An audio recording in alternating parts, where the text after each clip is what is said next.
Good evening, everyone. We're here at Norwich Free Academy, and I welcome everyone to the 19th District State Senate debate.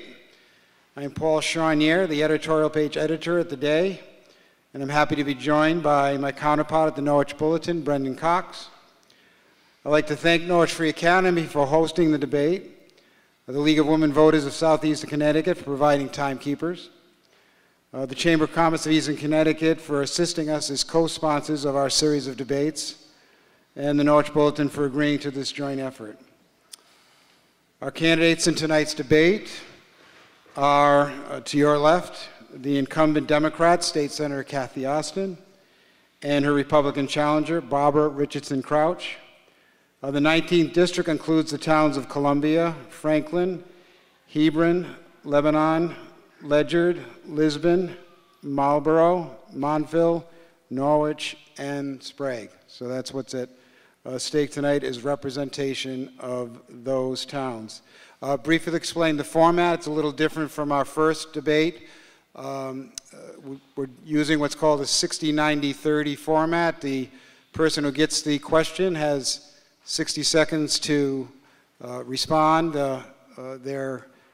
The other candidate has 90 seconds to rebut and give their response, and then it goes back to the original person who got the question. They have 30 seconds. At my discretion as moderator, I can give additional time for the candidates to further talk about the issue and rebut what each of them have to say. So we're going right to questions, and when we get to the end of the hour, we'll have 1 minute closing. With that, we're going to begin, and our first question is from Mr. Cox, and it's to Senator Osten. Thank you, Paul. Senator Osten, you were first elected to the State Senate in 2012 and are a member of the long-dominant Democratic Party. It just came out today that the current budget is running a deficit of nearly $80 million. Are Democrats the solution, or are they part of the problem? So first, let me thank you both for hosting this debate. I think it's a great idea to have debates. And second, let me thank NFA and all the constituents for being here today. I don't think Democrats are the problem, and I've heard that. I would remind people that 86.6% of the time, Democrats and Republicans agree on everything.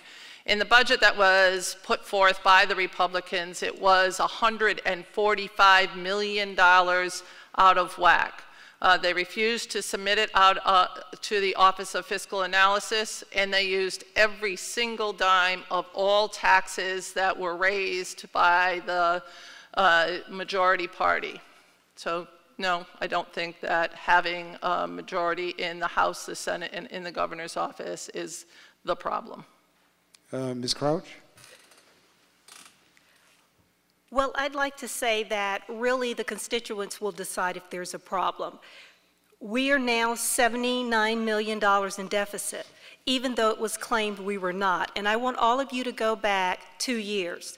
The governor said before that election that we had a surplus, which turned into a deficit that had to be mitigated. We have been unable to balance our budget, even though we have had the 2 largest tax increases in history. So whatever the problem is, we need a different solution. And I feel that one of the things we need are a different set of eyes to look and come up with innovative ways to handle the issues that we are having, primarily fiscal. And yes, you may agree 86.6% of the time, but if that is about fluff and not about substance, then that 86.6% really means nothing. We in Connecticut are hardworking people, and we deserve a state that works for everyone. And right now, for the last 6 years, we have been unable to tax our way out of a deficit. We need to do something differently, and we deserve different representation. Senator Osten, 30 seconds. Thank you very much, Mr. Charnier. My colleague talks about balancing a budget, yet she was the financial director for the town of Griswold. She turned in a budget that was $700,000 out of whack, and that was not found out until after the budget had passed. And then the following year turned in a budget that was $900,000 out of whack. I would say that her idea of looking at a budget with a strong set of eyes may not be what we need in Connecticut. Thank you. Thank you. I'm going to give another 30 seconds because there was a kind of new point raised to Ms. Crouch on that. Well, I'd just like to say that I dispute those numbers. Independent arbitrators said something different. But one thing I can say is at least in Griswold or Lebanon or any place else, I didn't get 12% raises. Ben Barnes has been unable to balance her budget. The legislature has been unable to balance her budget. The governor has been unable to balance her budget, and yet they continue to say that there is no budget deficit when we realize there is. Thank you. And next question is to you, Ms. Crouch. There are only so many ways to address a projected $1 billion shortfall in the state budget, and that's approximately what we're talking about. Whoever is elected here will be facing. You can cut staff and programs, you can pursue labor concessions, or you can raise taxes, or some combination thereof. So I was wondering, which of these options would you pursue, and can you offer any specific ideas? Thank you. Once again, I have been a proponent that the legislature needs not to be part of the state retirement program. That's number one. And I'd like to say, if you look after your pennies, the dollars will take care of themselves. We are looking for 900 million, 800 million solutions when we need to look at 30, 40, 20 million dollar solutions. I'll give you a prime example. Several years ago, a layer of administration was added to the community colleges and the CSUs. That was supposed to save money because administrators on the 4 CSU's campuses and the community colleges were supposed to be eliminated. That has not happened. The governor said with the CBAC agreement that we were going to save $1.1 billion over 20 years, yet no one can tell me to date how much we've actually saved. We may have 5,000 less state employees, which is a number I cannot verify, but as far as the total budget, we are still spending a lot of money on that. Senator Osten. Thank you very much. We do have 5,000 fewer employees, and neither my colleague or I need to verify that. The Office of Fiscal Analysis, the nonpartisan budget overseer in the General Assembly, is the one that has done that. In regards to the question, I believe that you asked where could we look for savings, either state employees or programs. I would say that we would go through the budget similarly to what we just did. We cut $1.5 billion out of this last year's budget, is actually less than the previous year's budget. We cut another $1 billion out of the bonding package, another savings for the state. I would treat the next budget as we did this one, going line item by line item by line item, looking for those pennies, those dollars, and larger savings. In particular, I would look in the transportation line items to effect some savings there. We have always looked line item by line item, and I think that that's the way to go. Thank you very much. Thank you. And Ms. Crouch, you get another 30 seconds on this issue. I think if you look at line items and you look at what we spent last year, so we're going to add or decrease from that, we need to go to zero-based budgeting. We also need to prioritize what's happening in the state and fund to those priorities and make sure that is happening. We no longer can be everything to everyone. For example, this legislative session, we basically christened a new state agency, one that is going to handle private retirements, House Bill 5591. Our current state retirement system only generated 0.35%. So why would we get into the business of handling private retirement when we can't handle state retirement? Thank you. And another 30 seconds just for Senator Osten to respond to zero-based budgeting, the idea of basically starting from scratch, not assuming any program is necessary or should be continued as it is. We hear this almost every election session. Could you talk about your opinion on that approach? Sure. We already do. We already look at every program through the results-based accountability and make sure that it's affecting the correct needs of that particular program. We've eliminated programs, and we've increased some programs based on what they were affecting for change. In regards to the retirement security plan, I supported it. I support it today.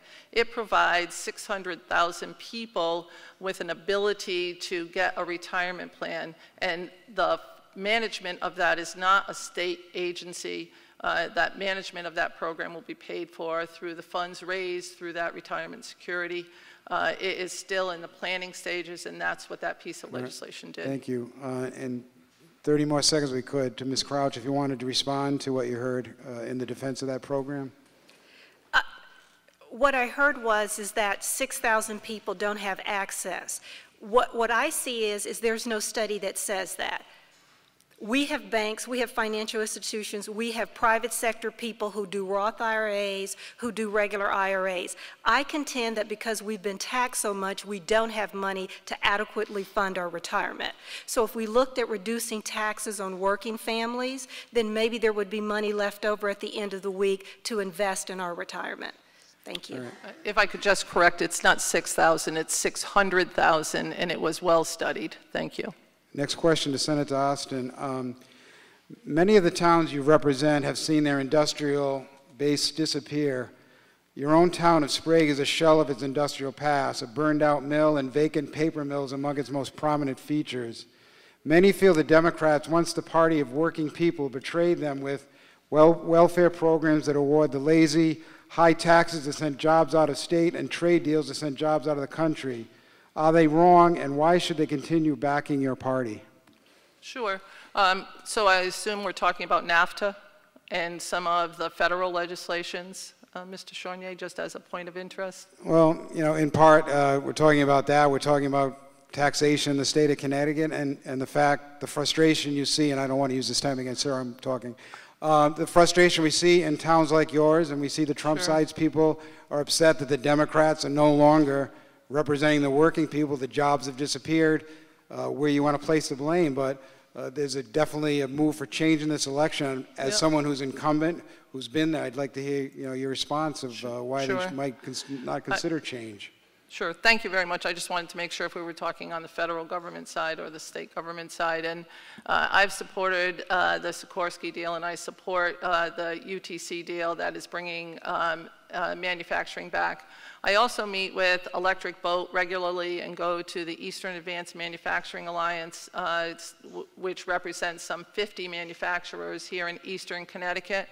Have set up a regional economic development forum that is working with both Western Rhode Island and Eastern Connecticut to develop, come up with policies that develop good living wage jobs that are happening in Eastern Connecticut today.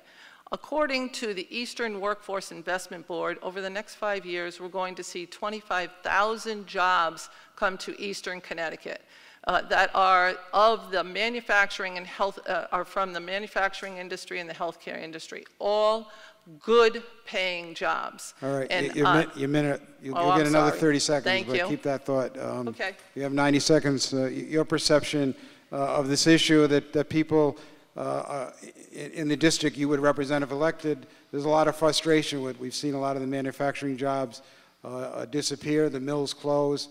And people clamoring for change. I'd like to get your perception of this. I am also a resident of Sprague, and I would like to say that we need an economy and we need a state that works for everyone. Not only do we need to bring back manufacturing jobs, we need to empower people to create their own businesses. We need to encourage small businesses, and we need to reduce regulations so that people can go out and hire their neighbors, that they can be innovators in Connecticut. And that's something I've had a career in doing, in working with people with technology transfer. I think we always think in the terms of 8,000 jobs or 10,000 jobs, but a lot of times if you get 80 people to hire 10 other people, that's 800 jobs. It may not be in one industry. So I think that there's a lot with training. I'm a big proponent of the community college system. I'm a huge proponent of K through 12 education. And really we need a workforce that is prepared either for college or for work when they graduate from high school. So the recent idea that we may close tech schools, I think we need to decide on a plan and work towards that plan. If we're going to be a manufacturing center, why would you even think of closing a tech school? That shouldn't even be in the realm. So I see a lot of what I call shotgunning. We're just firing stuff, trying to see if it sticks. And the people realize we don't have a well thought out plan about how we're going to move forward. This region, even with electric boat hiring, has lost so many jobs in the past 2 years. Thank you. And another 30 seconds, Senator Osten. Thank you very much. I'm very happy to hear my colleague likes innovation corridors, because Senate Bill 1 that passed this last year was directly related to innovators. And I would point out that what is going on in Connecticut is a great thing.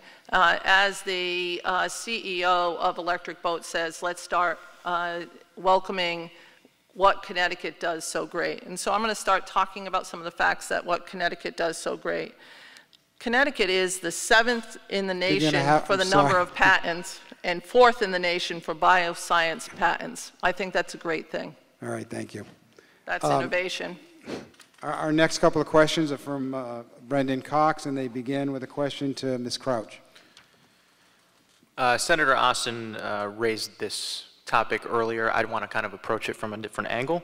You have worked in the finance departments for the towns of Griswold and Lebanon. In both cases, your employment ended on bad terms. Being a successful legislator would require you to work well with others, compromise, and build consensus. Should Eastern Connecticut voters believe you can do that?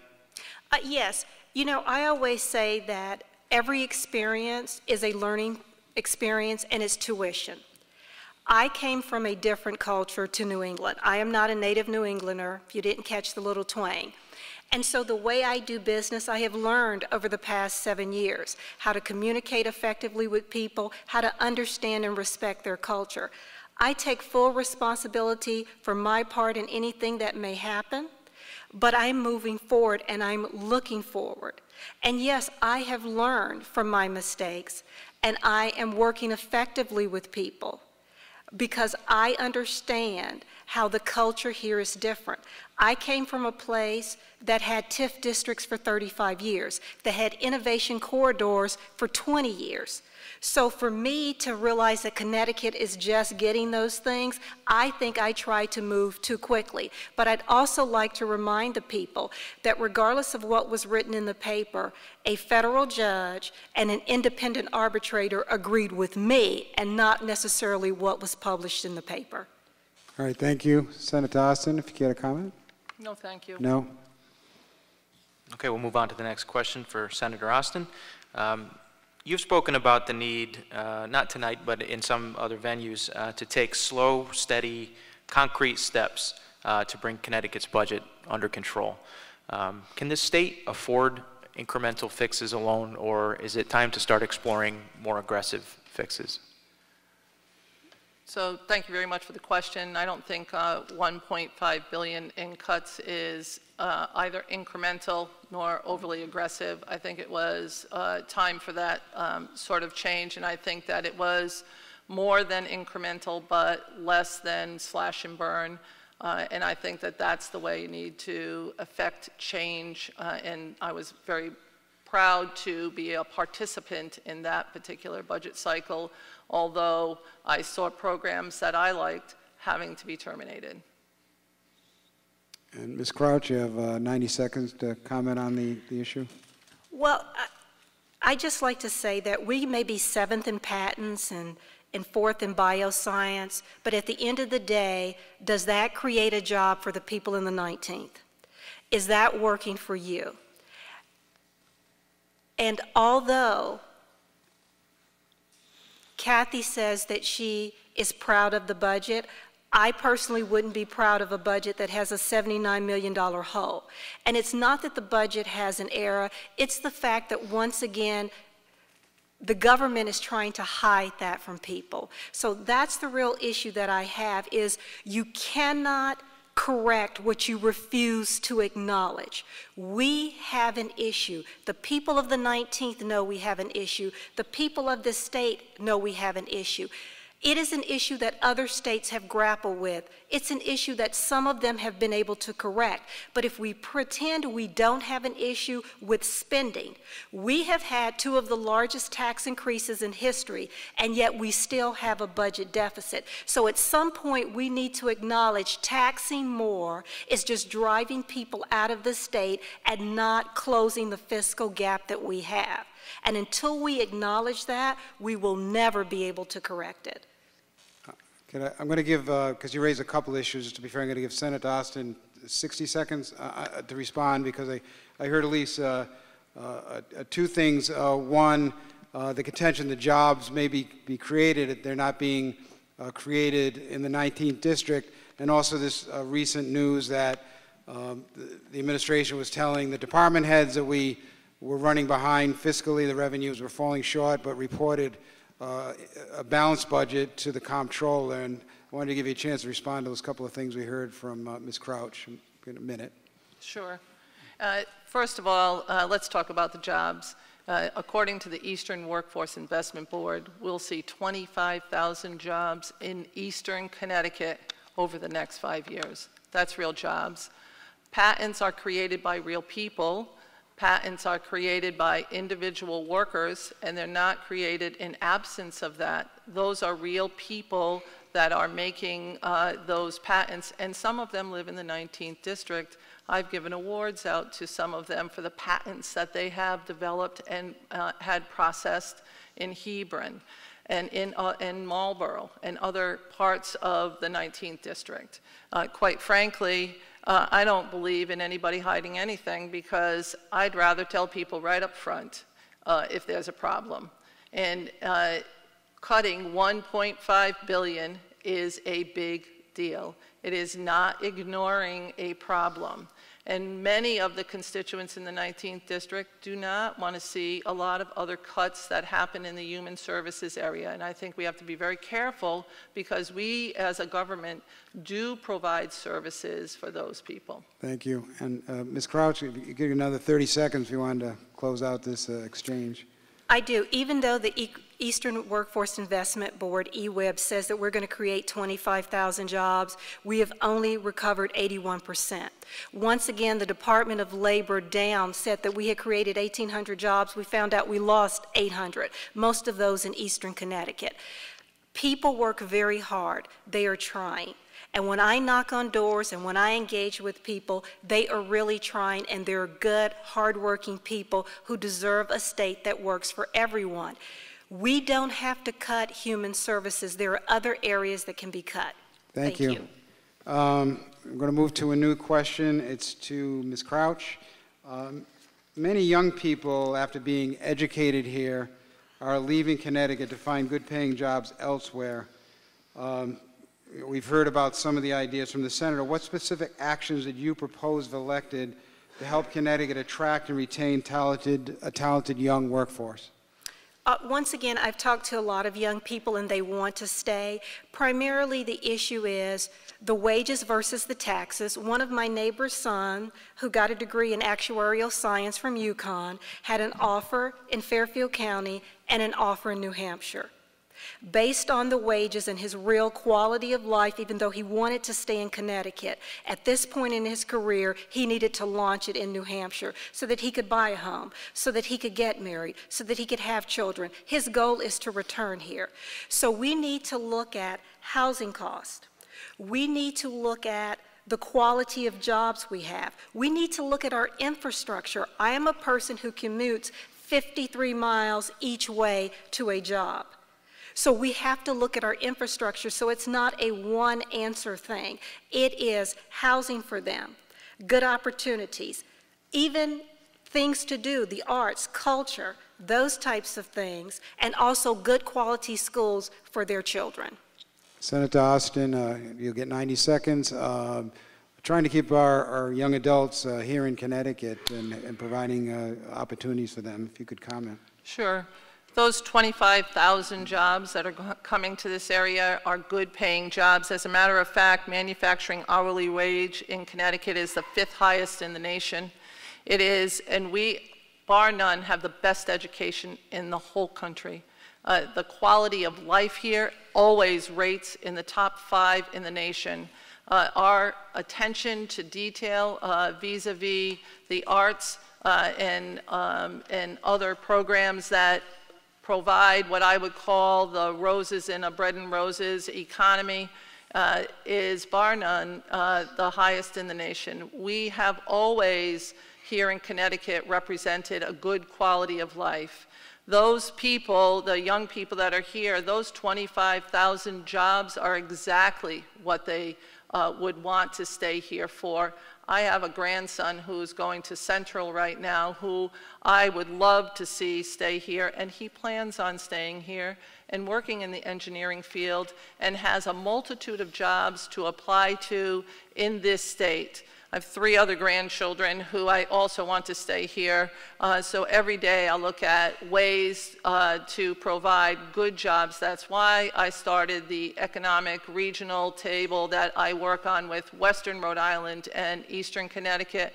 I believe it's the first of its kind ever in Eastern Connecticut to bring both sides of the borders together to talk about what is working for us in regards to having young people stay in the area with good paying jobs, and I think that that's the way to move forward. Thank you. Ms. Crouch, you have another 30 seconds on this issue? Well, I also have 2 children. They're still in middle school. But every child is my child, and that's the philosophy that I live by. A great and stable K through 12 education is a way that also encourages younger people to start a family here. I always say Connecticut is the tale of 2 states. It is the best of times, and it is the worst of times. And we are hardworking people. The state is working for a lot of us. Others it is not working for, and we need to acknowledge that. Thank you. Our next question is to Senator Osten. You earned a pension and retirement benefits for your years working in the Department of Corrections. If you stay long enough, you'll earn a pension for your time as a senator. Few people in the private sector, however, get pensions anymore. Isn't it time state work is switched to individual retirement saving accounts? Much akin to the retirement security plan that we passed this legislative session, I believe in retirement security, and I think a pension plan provides that security. Over the last 3 years, I've worked with people from Triangle Wire in Jewett City and from Fusion Paperboard, which you brought up earlier. Both of them had 401ks that were decimated by the racketeers of their particular business. Fusion workers had some $3,000 stolen out of their 401k plans right after the plant closed to pay administrative fees and had no protections for that, and because it's a federal issue, we're unable to put those protections in. Triangle Wire workers, after receiving pensions for some 20 years in cases, were told that they had been overpaid for 20 years, and even though the plan was a healthy plan, they were cut down to just dollars over what they were receiving. Right, I don't think that they're safe, and I don't think they provide the security necessary for people. Thank you. Okay, that's a clear position on whether we should move state workers into 401k-like plans. I'd like to hear your position on that, Ms. Crouch. We have a bubble in the state pension. For years and years and years, I think even going back to the 20s, we have not adequately funded the state pension or the teacher's retirement. That is a fact. And that bubble eventually is going to burst, like the housing bubble, the dot-com bubble, the tech bubble. And we need to work together to fix it.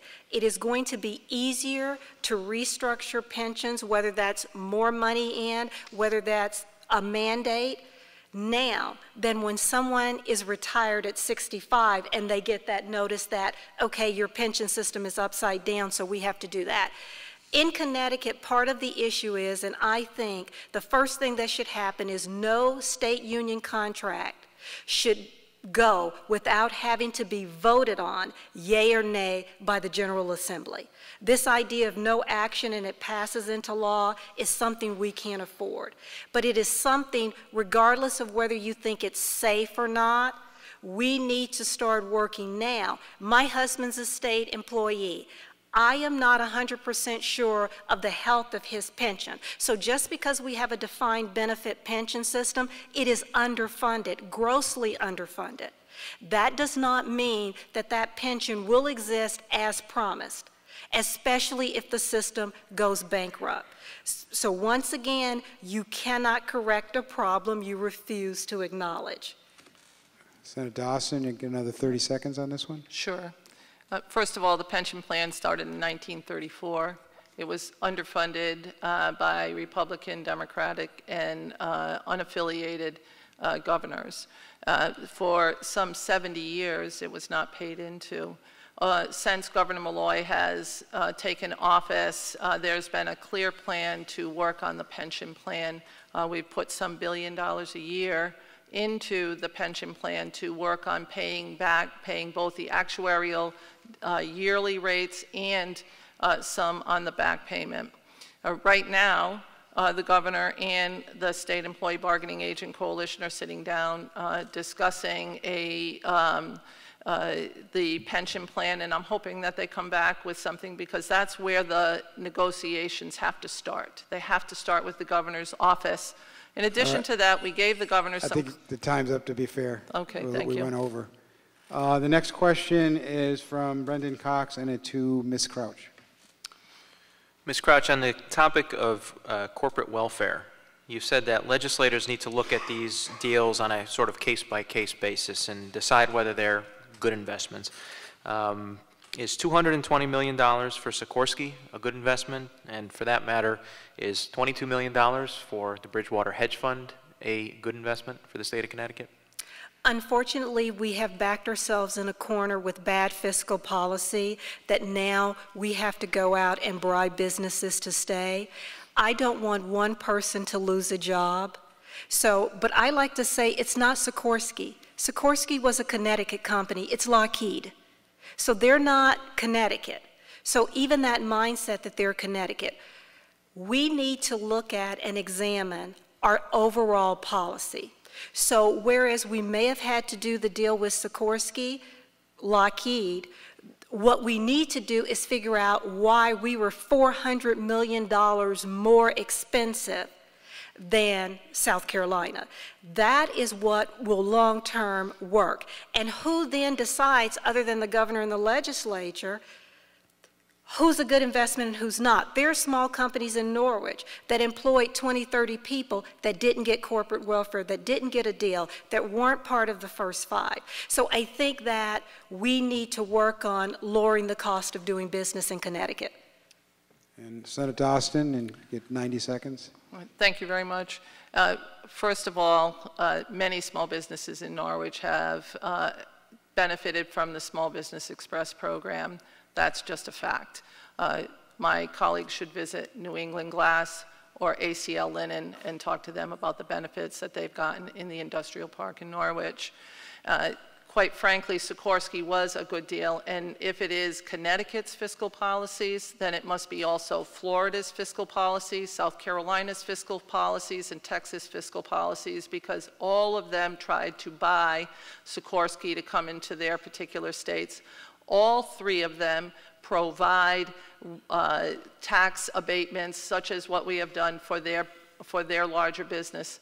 And if we're talking about the first 5, Jackson Labs has brought in many bioscience patents into this area and has had many spin-offs as a direct result of the investment in that industry, and we are seeing a rise in both New Haven and Hartford in bioscience. So I think that those are good investments, and I think sometimes you have to make investments. And you get another 30 seconds, but I was hoping you might clarify in your final comments whether you would have voted. It sounds like you would have, but I want to be clear. Would you have voted for that deal if you had been in the legislature? as a Southerner and a Catholic, I love stories. So a legislator told me he felt like he was on Shark Tank with a gun to his head. So yes, I would have. I couldn't have looked at those families and allowed those jobs to go. But once again, we can say that. Lockheed said we were $400 million more expensive than South Carolina. So regardless of their abatements, that was what they released and what they said. So if that wasn't true, then what else did they say that may not have been true? All right, thank you. Next question is to Senator Osten. Senator Osten, regarding the opioid crisis, you've said 90-day treatment programs aren't always sufficient and that supportive housing can be a better solution. How can Connecticut legislators act to best address the opioid problem without breaking the bank? It's expensive. Let's just face that fact. If we're going to truly address the issue, it's going to cost real money. And it's going to cost real money because we need to build supportive housing. And we need to provide the correct resources for people that have either substance abuse problems or are duly diagnosed with some mental health issues that may be self-medicating. We need to provide housing environments that have services attached with those, and I don't think that it's an easy solution, and we have to be willing to put real dollars into it. The opioid issue, Ms. Couch? I agree that it's a problem. It's a problem throughout the nation. It's a problem in southeastern Connecticut. Many lives have been cut short. Many lives have been destroyed. But at the same time, we say that we have Governor Malloy taking away money, taking away beds for detox units, cutting those agencies that handle dual diagnosis. And one of the things I can say is the Affordable Care Act, some people call Obamacare, said that mental health and addiction services were supposed to have parity with all other illnesses. Obviously, that's not the case when we read in the day about the gentleman who was let out of rehab early and actually OD'd within a week because the insurance refused to pay. So I think that there are other issues both on the state and a national level that we need to look at. But one of the things we need to understand is addiction is a problem. Any money that we put into it is an investment and not an expenditure. Senator Osten, anything further? I'm not certain where my colleague thinks the money comes from, but it's always an expenditure. Whenever there's money there, it's always an expenditure. I think it's a worthwhile expenditure, and I think it's something that we need to do. I think that we may be able to, by good policy, is look at saving some of the money that we have put into our prison system and start decreasing those dollars and rolling them over into DEMIS and the Department of Mental Health. I think that that's what we have to look at, where we can move dollars from one agency to the other. Thank you. Next question to you, Ms. Crouch. Are you a Trump supporter in this election as a Republican? I am a register of voters, and I've been informed that I cannot, because I'm an election official, endorse a candidate on the federal level publicly, much like people who are probate judges cannot actively campaign for certain people. That's what I've been told because it's a federal office, so federal statutes as opposed to state statutes. But I'd like to say that unlike Governor Malloy, I'm more concerned about CT than I am DC, and I think the problems that we face are much better handled on a local level, and your local officials, your city councils, your board of selectmen, and your general assembly have a greater impact on your day-to-day life than the president. That's obvious from the fact that under President Obama, Massachusetts has regained over 200% of the jobs lost in the recession, but Connecticut has only regained 81%. Senator Osten? I've not seen any law that bars anybody in this country from saying who they're going to vote for, and I'm a Hillary Clinton supporter, and I have been. I was a Hillary Clinton supporter in 2008. I support her because she comes up with real policies, is looking at issues on a common sense basis, and has the best ability to handle our national security. Thank you. Anything more, Ms. Crouch? You get another 30 seconds on the exchange. No. No. Okay, next question to Senator Osten. Do you think Governor Malloy is doing a good job? I think Governor Malloy had a $3 billion deficit when he came in. I think he's done some things good and some things I've disagreed with him on. I am a fan of the Second Chance Society. I think that that is a good policy for us to have. I worked in the Department of Correction, and I think that we sometimes incarcerated people based on their socioeconomic status and not based on the crime that they had committed. And I'm happy to see us incarcerate those who commit violent crimes and not those who commit lower level crimes. So I think that the tally is still out, but I like some of his policies, and some of his policies I disagree with. Ms. Crouch, do you think Governor Malloy is doing a good job? No, as evident by 6 years of budget deficit and a $79 million deficit that he tried to hide this year. My thing is he campaigned on a policy that he was going to fix it. He knew exactly the financial shape, talked about bringing in gap accounting policies, so he knew exactly what the fiscal nightmare was for Connecticut. He campaigned the first time that he was going to fix it and the second time he was going to fix it. It's not fixed.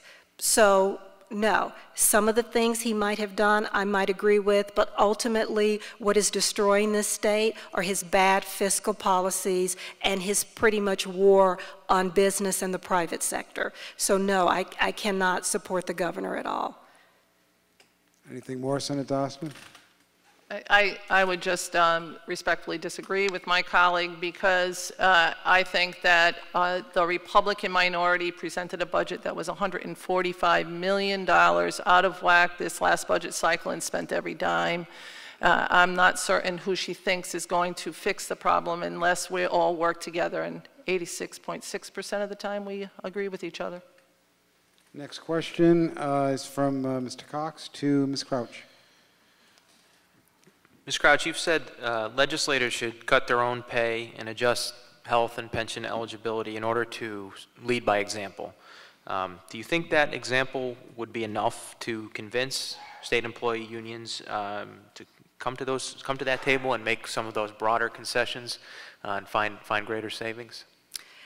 I think we should all lead by example, but once again I go back to when CBAC and the line employees came, and they made concessions in health care, they made concessions in pensions, they took 3 years of hard zeros, and we were promised that we would see $1.1 billion in savings over 20 years. What I've read from the comptroller's office is that actual health care expenditures have increased and not decreased. So once again, they came when it was a shared sacrifice. But what I'm seeing is when the governor's appointed staff are getting double-digit raises, you can't go back to the line worker and say, give us more shared sacrifice. So I think that eventually it will happen, and I think truly leading by example, where everybody takes hard zeros, where everybody says they're in this together and really mean it. Right now, I talk to state employees all the time, and there is no trust. Without trust, you can't work together. Senator Osten, she gets 90 seconds. I believe that the question was revolving around the legislative pay. Mr. Cox? Right, and sort of the idea of leading by example. Okay, so in this last budget, we did take all non-union employees and capped everybody's pension. We also increased health care co-payments for all non-union employees in the whole state, not just in the legislature, but all across the board on anything that we could address those issues. So we also took back the raises that the governor originally planned to give, and when UConn came through with the excessive raises, we immediately contacted them and disagreed with them, and several of those raises were overturned. You said you capped pensions for non-union employees. That's correct, okay. In the last budget. All right, thank you. Ms. Crouch? Well, actually, the IRS has said that Connecticut has been out of the law because the IRS said that public pensions had to be capped at $185,000 a year, and for many years, Connecticut allowed state workers to collect more than that. Even though the raises may have been taken back this year, because remember, this is an election year. Last year, they weren't. So we keep playing this dance. It's an election year, so we say all this stuff, and then it's not an election year, we do other things. Once again, there isn't trust there.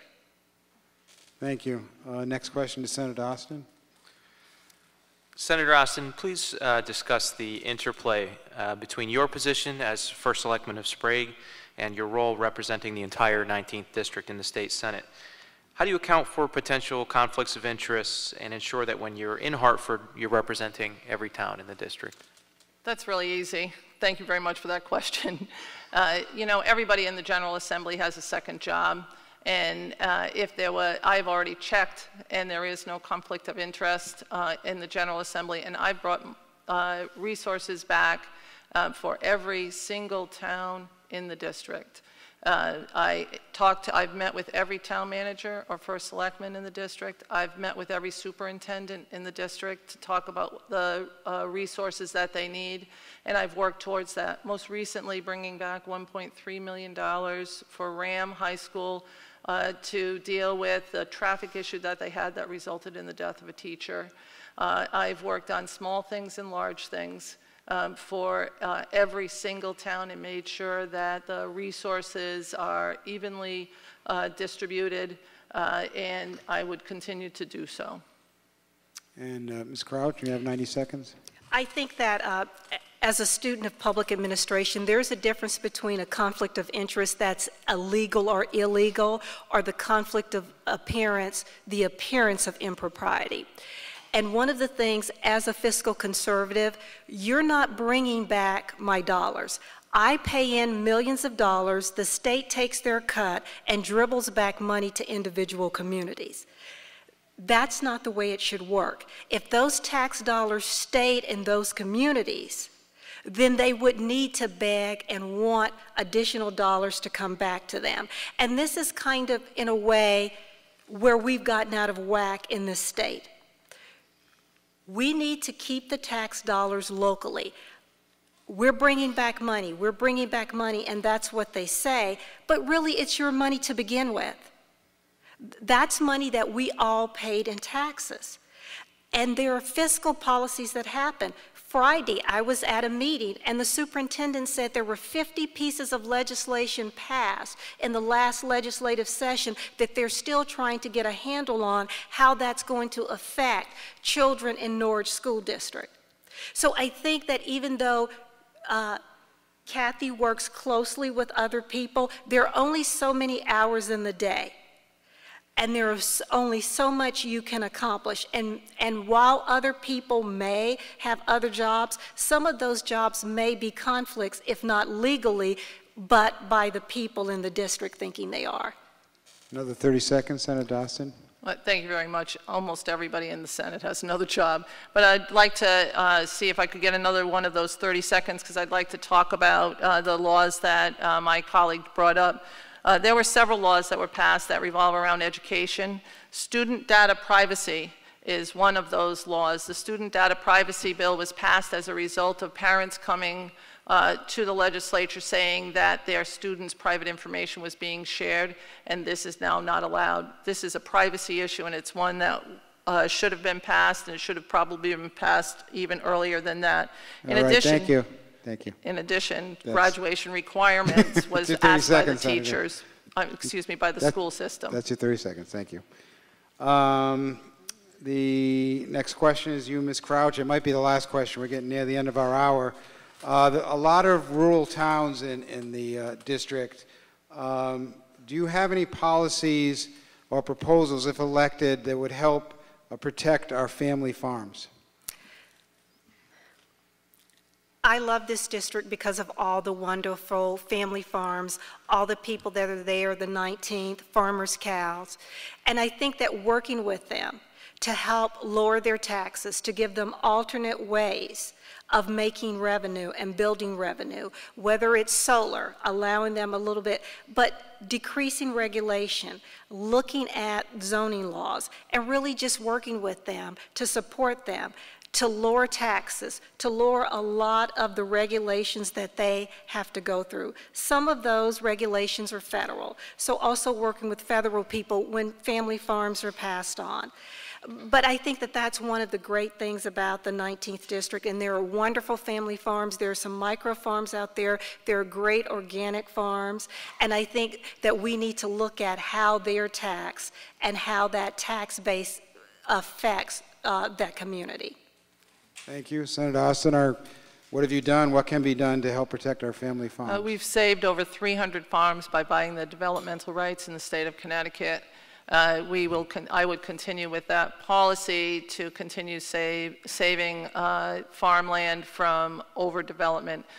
In addition to that, as chairman of the Planning and Development Committee, I have seen issues for farmers come up and have worked on those policies to get them through so that we would have good zoning regulations. But keep in mind, most zoning regulations are local. They're not done by the state government. I meet regularly with farmers across this district. I support farmers and support buying local. The other day I did a cable show with Robin Chesmer and Jim Smith from the Farmer's Cow, having farms in both Lebanon and Franklin, and went to both of their events. I do that so that I can stay in touch with them and bring them back the policies that they have requested of me, and that's what I would continue to do. Another 30 seconds if you would like it. Okay. With that, we're going to move to our closing statements, believe it or not. And by flip of the coin, we begin with Senator Osten, and you have 1 minute. Thank you very much. I want to thank you for hosting this debate, both the Day in the Bulletin and the Eastern Chamber. I want to thank the constituents for coming out today. I think it's a wonderful thing to have people participate in government. I am a fan of having good participation in government. I've visited many of your homes. I've been in your businesses. I work side by side with my colleagues, both Republican and Democrat, both House and Senate, and I will continue to do so. I love Connecticut. I was born here. I come from a small business environment. That was my upbringing. That is why I am so fiscally conservative, because I learned that from my mom and dad. I have a daughter and 4 grandchildren who I love deeply, and I will do everything I can to make sure that they can always stay here in Connecticut. And I want to thank you all so much for hearing from us, and I ask for your vote on November 8th. Thank you. And last word, Ms. Crouch. Once again, I'd like to thank you for this opportunity to interact with people both in the district and out of the district. And the only thing I would like to say to wrap this up is, we know that we have a problem. Connecticut is a wonderful state. We're hardworking people. But if you want to continue to support Governor Malloy's destructive policies, then you will vote for Cathy. If you're looking for a change that will have transparency in government, that will work for you and work for everyone, then I ask that you vote for me on November 8th. And thank you very much. Well, thank you. That concludes the debate. Thank you. I appreciate the audience for being respectful to both candidates, and make sure you vote on November 8th. With that, good night. Thank you. Thank you so much.